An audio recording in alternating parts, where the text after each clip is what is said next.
Existe mesmo esse negócio de alma? Baseado em que nós podemos defender ou negar a existência da alma? Existe alma ou isso é só uma crença religiosa? Sócrates, Platão, Aristóteles, até os materialistas estoicos falam sobre a alma humana. Mas se você ler, por exemplo, Sêneca, Marco Aurélio, lá está falando de Deus, divindade, alma, mesmo sendo materialista. Para Aristóteles, a substância, o ente, aquele que está sendo na existência, os seres corpóreos, eles são dotados de matéria e forma.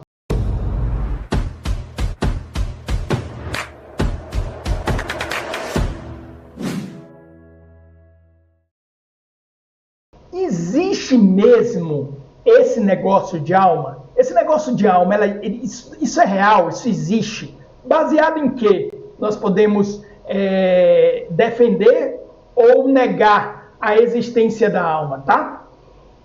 Aí já vem a primeira pergunta. Existe alma ou isso é só uma crença religiosa?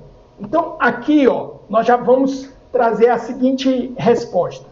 Para Aristóteles, a alma não é algo mágico.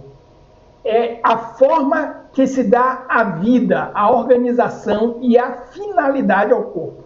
Nós vamos entender isso dentro da filosofia de Aristóteles. Isso é chamado de ilemorfismo. Eu vou explicar isso melhor, tá? Na próxima pergunta, a gente já vai evoluir um pouquinho sobre esse aspecto. Mas veja, o ponto que eu quero trazer é o seguinte. Sócrates, Platão, Aristóteles, até os materialistas estoicos, eles falam sobre a alma humana, tá certo? E aí tem uma diferença, tá? Que, por exemplo, se você não acredita que existe um mundo espiritual ou um mundo das formas, como Platão assim o chama, né? Então você pode se dizer que tem um pensamento materialista. Os estoicos eram materialistas.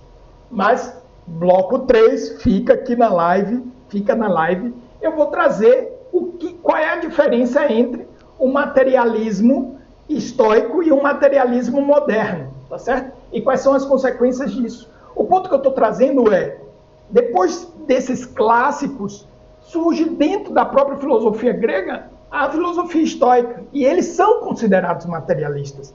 Mas se você ler, por exemplo, Sêneca, Marco Aurélio, lá está falando de Deus, divindade, alma, né? Mesmo sendo materialista. E aqui eu vou explicar um pouquinho qual é a diferença no terceiro bloco. Fica na live, tá? Que aí a gente vai numa cadência. O ponto essencial é que, para Aristóteles e também para Platão, as coisas elas existem como forma, né? Aí tem uma diferença entre Platão e Aristóteles. Para Aristóteles, a substância, o ente, né? Aquele que está sendo na existência, né? Os seres corpóreos, eles são dotados de matéria e forma, né? Então tudo precisa de uma forma para que de fato possa existir. Por exemplo, é até difícil imaginar matéria sem forma. Se você começar a pensar por que Aristóteles construiu isso, né, você vai começar a perceber que faz sentido. Por exemplo, pensa aí, eu vou pegar o que já é uma substância, tá certo? Eu vou pegar o que já é uma substância, porque até os próprios átomos, eles já são substância em si. Ou seja, ali existe matéria e forma. Mesmo os as partículas subatômicas, elas possuem matéria e forma. Tá? Mas, se eu pegar, por exemplo, se eu te pedir para você pensar em água, agora pense na água sem forma. Como é que você vai pensar na água sem forma? Tenta aí pensar na água sem forma. Então, se você está pensando em água, você está pensando numa água num copo, como está nesse copo aqui, ó, a água tem água. Você está pensando no mar. Então, é um mar de água. Rio. Você está pensando numa garrafa com água. Você está pensando em nuvem. Você está pensando em chuva. pensar em água sem nenhuma forma, totalmente ausente de forma, né? Então, é até difícil da gente imaginar qualquer coisa nesse sentido. E é aí que vem o ponto. Todas as coisas são compostos de forma, matéria. Todos os seres corpóreos são compostos de matéria e de forma, tá certo? E aí vem uma diferença importante, né?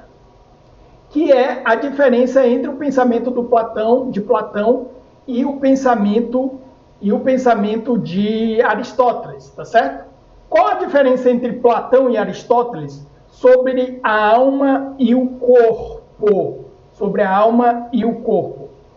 Platão separa a alma do corpo. Aristóteles mostra que nós somos uma unidade. Matéria e forma são inseparáveis. E aqui vem um conceito importante, tá certo? Vem um conceito importante, que é a diferença do dualismo transcendente de Platão para o ileformismo imanente de Aristóteles. Eu prometo que eu não vou ficar professorando, tá certo? Mas só para dar uma base. Então, tanto para Platão quanto para Aristóteles, existe a forma. Só que a diferença entre os dois é que Platão ele acredita que existe um mundo das formas para além da matéria, certo? Existe um mundo das formas separado da matéria, é o que chama de dualismo transcendente. Então, basicamente, o que seria isso? Se tem essa planta aqui, ó, materializada, é que no mundo das formas tem a forma dessa planta perfeita, tá certo? No mundo das formas tem a forma dessa planta perfeita. Se eu sou um homem, eu possuo uma forma que sou um eu perfeito. Então tem uma forma que no caso seria a minha alma, né? A alma, ela é a forma do ser humano. A gente vai explicar um pouquinho isso. A alma é a forma do ser humano, né? Eu tenho essa forma, né, no mundo das formas lá, e que ele se incorporou, assumiu um corpo, uma matéria. Enquanto que Aristóteles, ele não pensa assim, ele tem o ileformismo imanente. Ou seja, eu sou uma substância, corpo e forma, matéria e forma. Isso é inseparável. Isso é inseparável. Então não tem como separar quem eu sou, né? Quem eu sou é composto, é um ser composto de matéria e forma. Isso tem uma série de consequências. Por exemplo, consequências religiosas. Na filosofia platônica, é possível eu acreditar numa doutrina de reencarnação. Porque quem eu sou de fato a minha alma. O meu corpo não faz parte de quem eu sou em essência. O meu corpo é acidental, tá certo? Já no pensamento aristotélico, não. O meu corpo não é acidental. Existem aspectos corporais que são acidentes em Aristóteles, e aí eu não vou ficar enchendo o saco aqui falando, né, dos predicáveis e dos predicamentos de Aristóteles, não vou falar sobre isso, mas o ponto essencial é que a minha matéria, junto com a minha forma, que é a minha alma, compõe a minha substância no pensamento de Aristóteles. Então, na filosofia aristotélica, não faz sentido uma doutrina de reencarnação. E aí, professor, tem reencarnação? A discussão aqui não é religiosa. É só para mostrar o que um pensamento filosófico ele pode gerar em termos de desdobramento. Tá? E aqui eu queria fazer duas observações. A primeira, sobre a dimensão do ileformismo. Tá? Então, eu vou pegar, por exemplo, inicialmente o mundo mineral. Por que o mundo mineral? Porque o mundo mineral, as substâncias minerais, elas são inanimadas, elas não têm vida. E aí a gente vai discutir um pouco sobre isso. Elas não têm vida, né? Elas são inanimadas. Então, por exemplo, eu lembro quando eu estudava química, né? Lá no Cefet, Bahia, lá no Barbalho, né? Eu estudava química. Eu lembro que eu fiquei encantado quando eu descobri que o carvão mineral tinha exatamente a mesma composição química dos diamantes. Pô, mas então, se o carvão mineral tem a mesma composição química dos diamantes, é CN. São vários átomos de carbono ligados, interligados entre si. Qual a diferença? A diferença está na forma. Então, a estrutura, né, de ligação desses carbonos num carvão mineral, ela é desestruturada, enquanto que no diamante ela é simétrica. Então, as distâncias entre os carbonos estão numa posição simétrica. Isso é o que diferencia o carvão mineral do diamante. Então, o diamante ele é formado onde? Ele é formado no centro da Terra, a altas temperaturas, alta pressão, e aquilo vai estabelecendo uma pressão sobre aquele composto de carbono, e a sua forma vai mudando. Então, nós temos substâncias totalmente diferentes.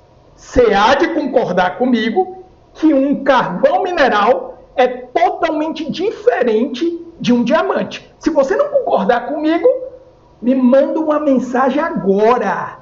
Me manda uma mensagem agora que eu vou comprar 1 quilo de carvão mineral para você trocar por 100 gramas de diamante comigo.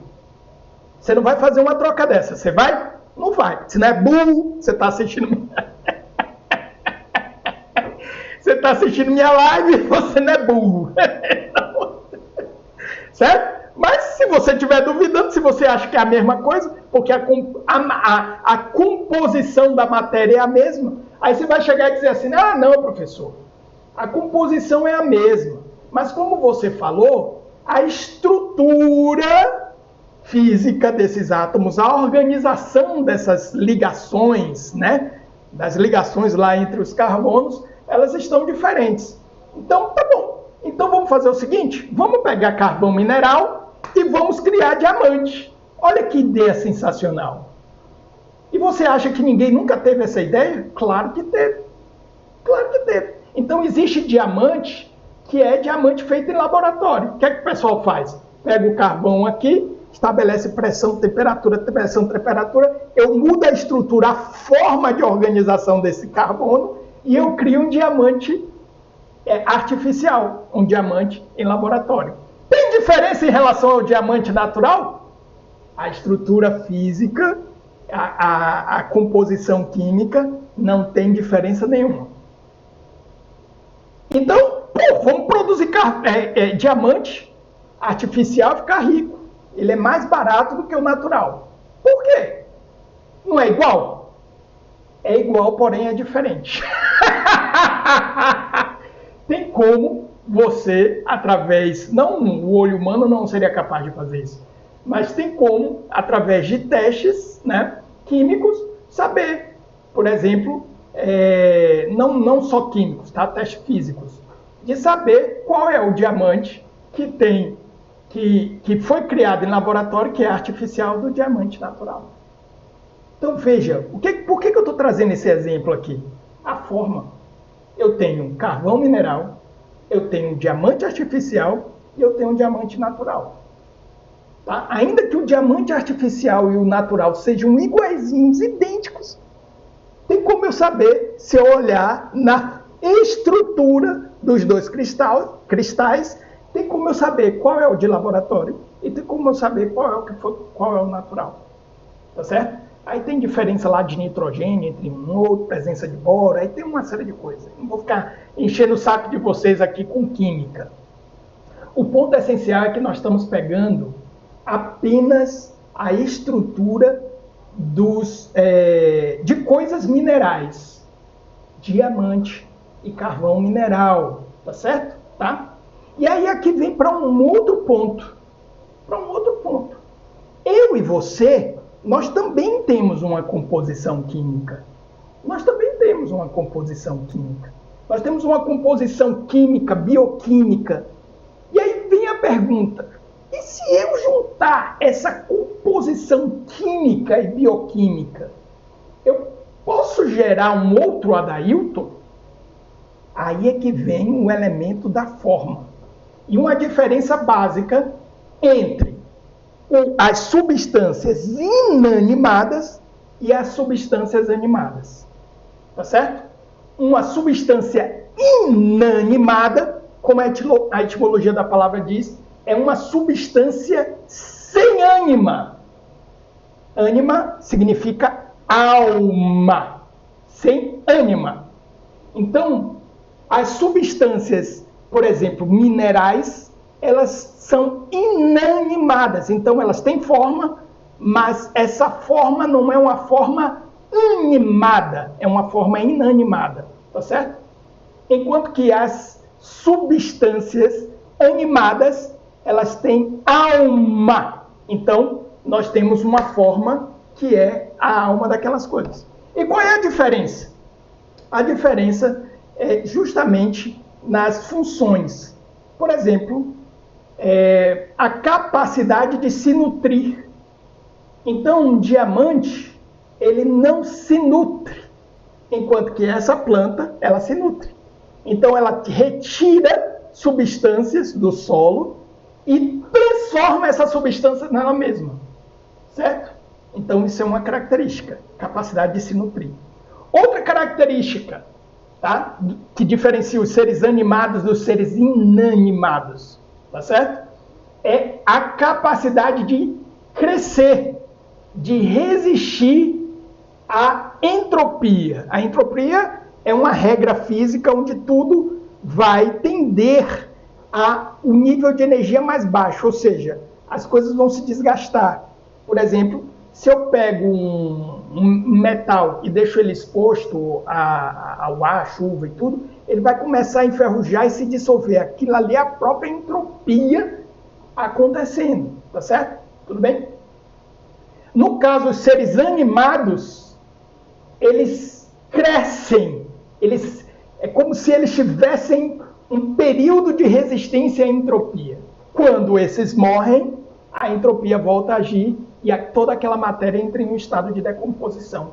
O meu corpo está crescendo, crescendo, crescendo. Quando eu morrer, ele vai entrar em um estado de decomposição. Por quê? Porque não está mais nele a alma, ou seja, a forma animada. A forma que anima a matéria que é meu corpo. Então, quando nós falamos de alma, nós estamos falando de forma. Algumas substâncias, alguns seres, eles estão vivos. Então, todo ser vivo possui uma forma animada. É capaz de se nutrir, é capaz de crescer, é capaz de reproduzir, é capaz de mover-se. Tá certo? É capaz de mover-se. E aqui a gente começa a entender o que é esse negócio de alma.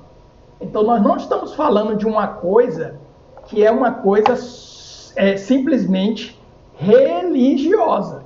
Nós estamos falando de algo, né, totalmente explorado, né, pela filosofia, tá? Principalmente pela filosofia clássica. Totalmente. Inclusive os materialistas estoicos. Bloco 3. Agora eu não sei se é o bloco 3 ou o bloco 4. Fica aqui na live e a gente vai continuar um pouquinho. A gente vai falar um pouquinho mais sobre isso. Então, o que é a alma segundo Aristóteles? A alma é o princípio vital que nos faz crescer, que nos faz... Aqui está bem pequenininho para o professor Leão, mas... Oh, Jesus. Que nos faz viver, que nos faz crescer. No caso dos animais, nos faz sentir, né? Faz os animais sentir. No caso do ser humano, faz o ser humano pensar. Aí a gente vai entender as diferenças do tipo de alma que existe, que já é aí pegando aí o nosso segundo bloco, né? Então, você não tem uma alma, você Você não simplesmente tem uma alma como que um acidente. Você é um ser animado por essa alma. Se você pegar o pensamento platônico, né, para Platão, você é a sua alma. Certo? Para Platão, você é a sua alma. Para Aristóteles e São Tomás de Aquino, né, você é o seu corpo e a sua alma. Tá? Sua matéria e sua alma formam uma única substância de quem você é. Tudo bem? Formam uma única substância de quem você é. Então, temos forma.